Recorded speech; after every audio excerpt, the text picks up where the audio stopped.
n'a d'aucune dans ce qu'il est convenable. C'est-à-dire, mais par contre, sa gravité et son péché.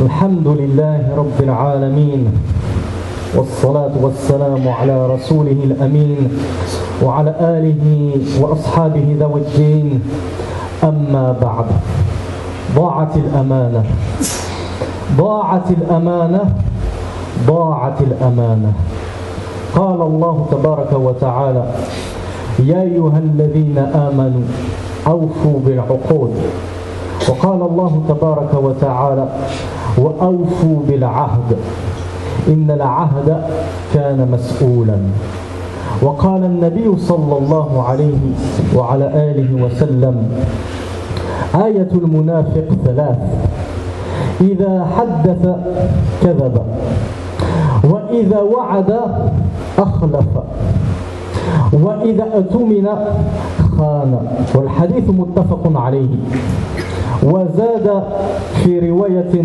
لمسلم وإن صام وصلى وزعم أنه مسلم وقال الله تبارك وتعالى يا أيها الذين آمنوا لم تقولوا ما لا تفعلون كبر مقتا عند الله أن تقولوا ما لا تفعلون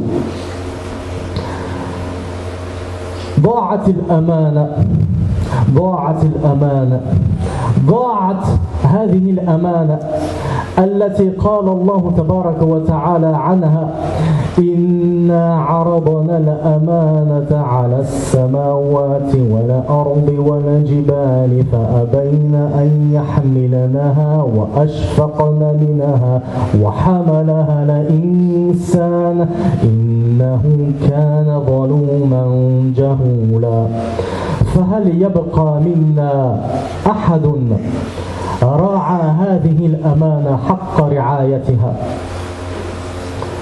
Nous avons perdu Al-Amana. Al-Amana, on avait déjà expliqué ce que ça voulait dire dans une khutba précédente. Et on avait dit qu'elle voulait dire plusieurs choses. Al-Amana, que ce soit dans la langue arabe ou dans la langue de la législation, c'est le fait de respecter ses engagements, c'est le fait de tenir ses promesses, c'est le fait d'observer les pactes que j'ai conclus, c'est le fait de respecter tous les dépôts qu'on m'a confiés.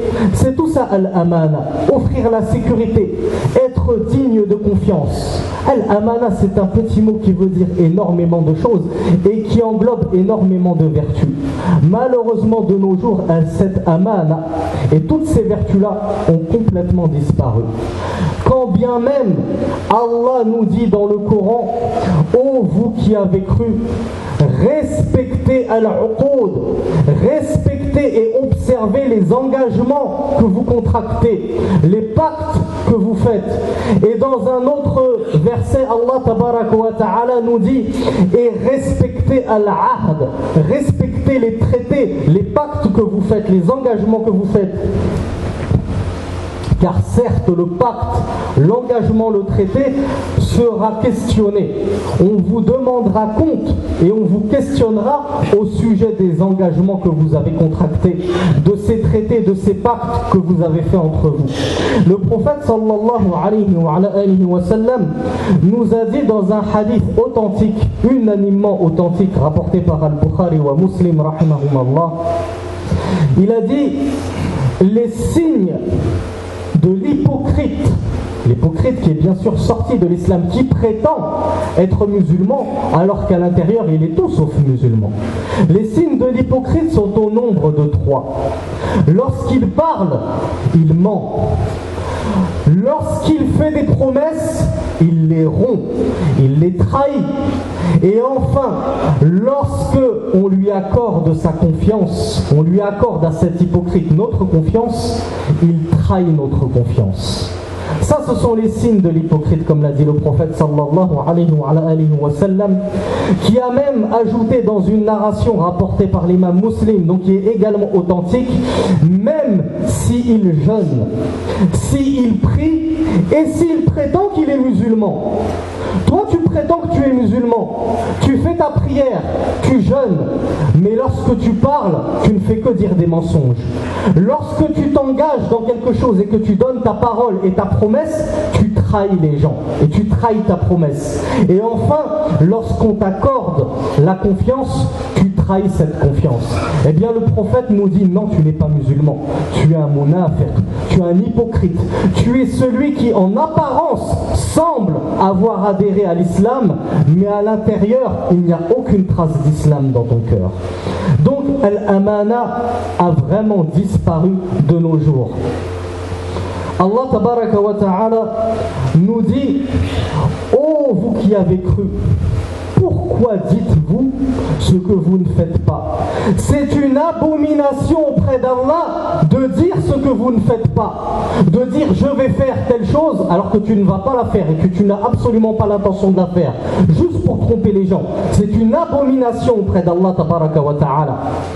Et je me permets de vous réciter un verset qu'on avait déjà cité lors d'une khutbah précédente, donc ce n'est qu'un rappel. Allah tabaraka wa ta'ala dit: nous avons présenté al-amana. Donc on a vu ce que c'était qu'al-amana. Et là, notamment dans ce verset, c'est le libre arbitre. Nous avons présenté al-amana aux cieux, à la terre, aux montagnes, mais elles ont refusé d'endosser cette responsabilité. Elles en ont eu peur. Et l'homme a décidé et choisi d'endosser cette responsabilité, d'endosser le poids de al-aman. Et l'homme est certes très injuste et très ignorant. Pourquoi l'homme est très injuste? Car il a choisi d'endosser cette responsabilité qu'est l'amana, mais il ne l'a pas observée. Il n'a pas observé cette amana. Il a décidé d'endosser cette responsabilité, mais lorsqu'il fait des promesses, il ne les tient pas. Lorsqu'il donne un engagement, il le trahit. Lorsqu'on lui fait confiance, il nous tourne le dos, et c'est des coups de poignard dans le dos. C'est pour ça que وَكَانَ الْإِنسَانُ جَهُولًا Et pourquoi est-ce qu'il est très injuste? Et pourquoi est-ce qu'il est très ignorant, Jahoul? Car s'il avait su véritablement le poids énorme de cette responsabilité qu'est le fait d'endosser al-amana, il aurait fui cette responsabilité de la même manière que les cieux, que la terre et que les montagnes ont fui cette responsabilité. Ainsi donc, mes frères, je vous pose la question: est-ce qu'il reste seulement une personne parmi nous qui a fait le choix d'endosser cette responsabilité, cette amana, et qui a su l'observer comme elle est digne et comme elle mérite d'être réellement observée? واسمعوا إلى حديث حذيفة رضي الله عنه حين قال: حدثنا رسول الله صلى الله عليه وعلى آله وسلم أن الأمانة نزلت في جذر قلوب الرجال ثم نزل القرآن فعلموا من القرآن وعلموا من السنة ثم حدثنا عن ارتفاع الأمانة أو عن رفع الأمانة فقال صلى الله عليه وعلى آله وسلم: ينام الرجل النومة ثم تقبض الأمانة من قلبه فيظل أثرها مثل الوقت ثم ينام الرجل النوم فتقبض الأمانة من قلبه فيظل أثرها مثل المجل كجمر دحرجته على رجلك فنفط فتراه منتبرا وليس فيه شيء فيصبح الناس، أي قال رسول الله صلى الله عليه وعلى آله وسلم بعد ذلك يصبح الناس يتعاملون يتبايعون فيصبح الناس يتبايعون لا يكاد أحدهم يؤدي الأمانة حتى حتى يقال إن في بني فلان رجلا أمينا إن في بني فلان رجلا واحدا أمينا وحتى يقال عن الرجل ما أجلده ما أظرفه ما أعقله وليس في قلبه حبة خردل من إيمان كما قال النبي صلى الله عليه وعلى آله وسلم.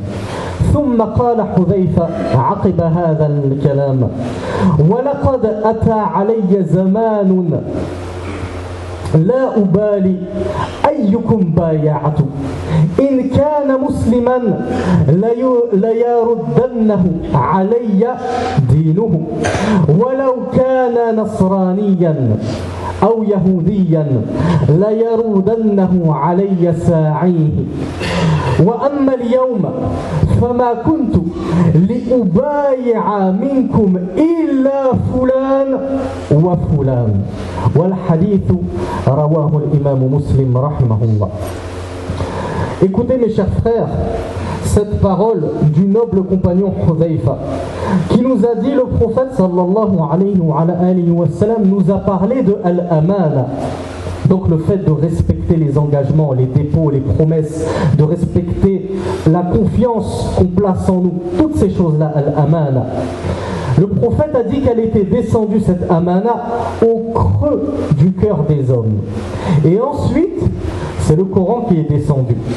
Et les gens ont su du Coran ce qu'ils ont su, et ils ont su de la Sunna ce qu'ils ont su. Puis le prophète sallallahu alayhi wa sallam nous a parlé du déclin et de la disparition de cette amana. Et il a alors dit, l'homme dort d'un sommeil durant lequel on lui enlève al-amana. Al-amana, ce respect des dépôts, des engagements, va disparaître, va partir de son cœur jusqu'à ce qu'il n'en reste qu'une trace, qu'un léger vestige sur son cœur. Puis il dort une seconde fois d'un sommeil durant lequel on va lui enlever une nouvelle fois le peu d'amana qu'il restait dans son cœur, le peu d'intégrité qu'il restait dans son cœur, jusqu'à ce qu'il n'en reste que comme une cloque, comme une ampoule, comme si l'homme foulait de son pied une braise ardente qui lui faisait une ampoule sur son pied. On voit cette ampoule pleine et grosse alors qu'en réalité elle est vide à l'intérieur. Ainsi Rasulullah sallallahu alayhi wa sallam a comparé de la plus belle manière le cœur qui a été vidé de son amana, telle une ampoule sur le pied, telle une cloque. On le voit, ce cœur gros, normalement constitué, il n'a pas diminué de capacité et de poids, ni même dans sa forme, mais l'intérieur est complètement vide, telle l'ampoule que vous percez et qui est complètement vide à l'intérieur, si ce n'est un peu d'eau à l'intérieur. Le prophète sallallahu alayhi wa sallam a dit à tel point qu'il ne restera tellement plus d'amana parmi les hommes. Cette amana, cette intégrité sera enlevée du cœur de tous les hommes, qu'il viendra un temps où on dira il y a dans telle et telle tribu un homme amin, un homme intègre, un homme digne de confiance. Mais il faut aller vraiment le chercher loin dans telle et telle tribu. Pourquoi ? Parce que partout autour de nous, plus personne n'est digne de confiance. Il n'y a pas une personne parmi nous qui est amin, qui est intègre. Le prophète sallallahu alayhi wa sallam poursuit son récit en disant, et on dira, donc l'amana sera enlevée des cœurs, jusqu'à ce que l'on dise d'une personne, d'un homme, jusqu'à ce que l'on dise de cette personne, de cet homme, comme il est fort. comme il est éloquent ou comme il est beau, comme il est intelligent. En gros, on ne regarde que l'aspect extérieur, alors qu'il n'y a pas le poids d'un grain de moutarde de foi dans son cœur. Fin des récits du prophète sallallahu alayhi wa sallam, qui nous a donc parlé de ce temps où la confiance aura complètement disparu et où les gens les plus vils, qui n'auront pas un atome de foi dans le cœur, seront surélevés et on les pointera du doigt en les admirant simplement pour leur belle apparence, parce qu'il est beau, parce qu'il s'exprime bien, parce qu'il est fort, il est fortement constitué, parce qu'il est intelligent. Mais quant à sa foi, on s'en fiche, c'est le cadet de nos soucis. Donc Hudhayfa, après avoir narré cette parole du prophète sallallahu alayhi wa sallam, a dit: il fut un temps où jadis je n'avais cure envers qui, je n'avais que faire et je ne faisais pas attention avec qui je commerçais, avec qui je faisais des transactions, car s'il était musulman, je sais que c'est sa religion, dinuhu, qui m'aurait rendu mon haq, mon droit par lequel j'ai commercé avec lui. Et si c'était un juif ou un chrétien, je sais que ça aurait été son responsable et son chef qui de toute manière m'aurait rendu mon haq, mon droit, s'il avait essayé de tricher avec moi, de me la faire à l'envers, de me fourvoyer. Donc c'était une époque où je pouvais faire confiance à tout le monde, qu'il soit musulman ou non. Et Hudhayfa nous dit: mais quant à aujourd'hui, je ne ferai commerce avec aucun d'entre vous, si ce n'est un tel et un tel. Cette génération de tabi'i, les élèves des compagnons du prophète sallallahu alayhi wa sallam, qui étaient les plus proches personnes de la révélation coranique et du message de notre prophète sallallahu alayhi wa sallam. Imaginez-vous que Hudhayfa, qui est un compagnon, a dit: je ne ferai confiance à personne dans le négoce, si ce n'est à un tel et un tel. Il n'avait confiance qu'en deux personnes à son époque, quelques années seulement après le décès de notre bien-aimé prophète sallallahu alayhi wa sallam. Alors que dire, mes frères, de notre époque, 1400 ans après l'avènement du prophète sallallahu alayhi wa sallam, est-ce qu'il y a encore une personne parmi nous digne de confiance, qui respecte ses dépôts, qui respecte les dépôts qu'on lui a confiés, qui respecte ses engagements, qui respecte ses promesses? Allahu a'lam.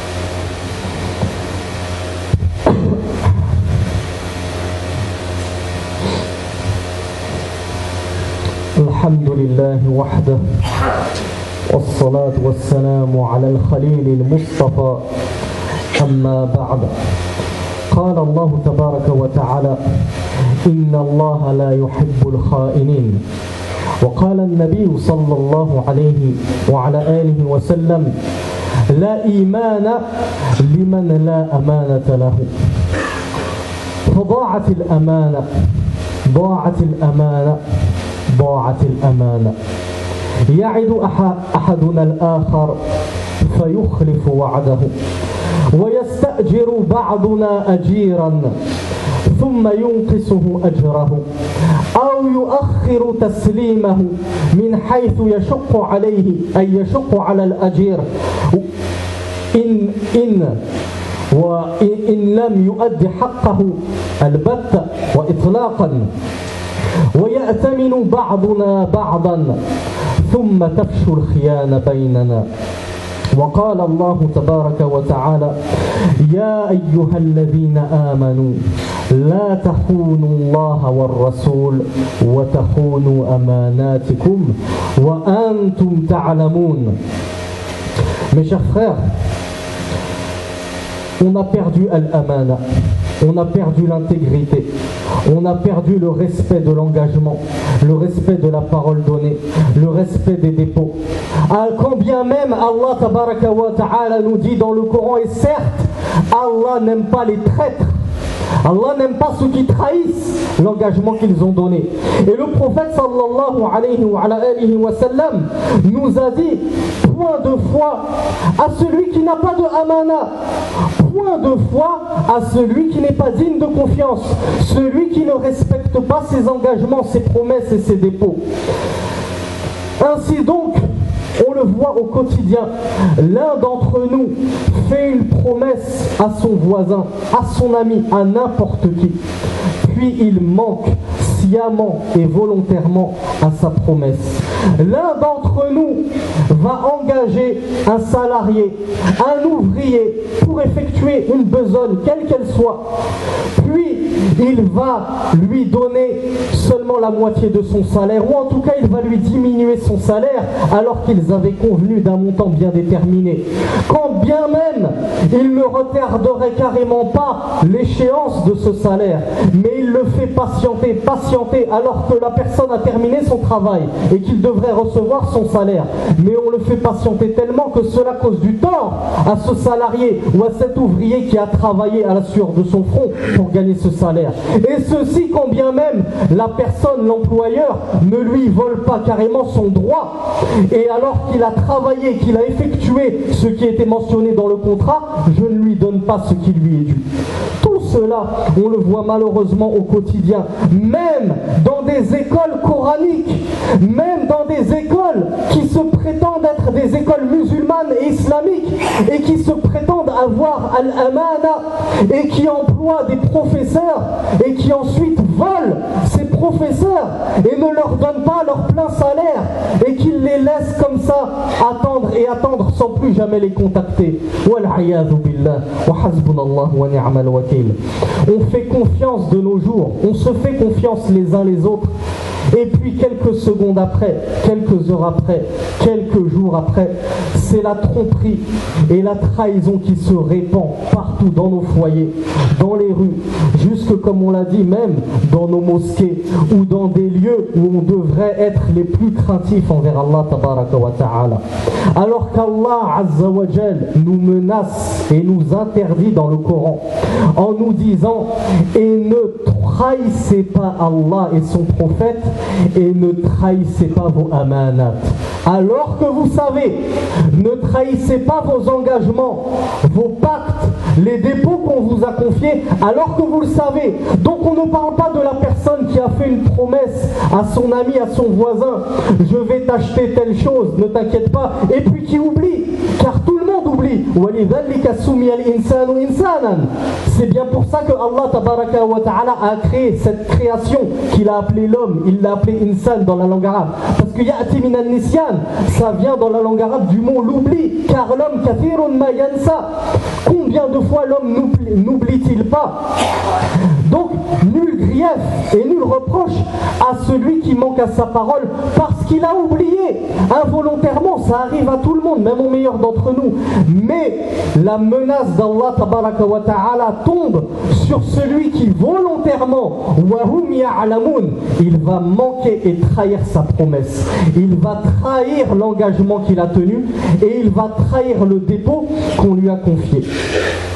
Et Allah tabaraka wa ta'ala nous dit dans le Coran, et nous avons certes facilité le Coran pour le rappel. Y a-t-il donc quelqu'un pour se rappeler? Donc je vous laisse mes frères avec un dernier verset du Coran où Allah tabaraka wa ta'ala nous dit, certes Allah ordonne à ce qu'on restitue al-amana à ses ayants droit. On restitue le dépôt qui nous a été confié à ses ayants droit. On donne l'engagement lorsqu'on s'est engagé.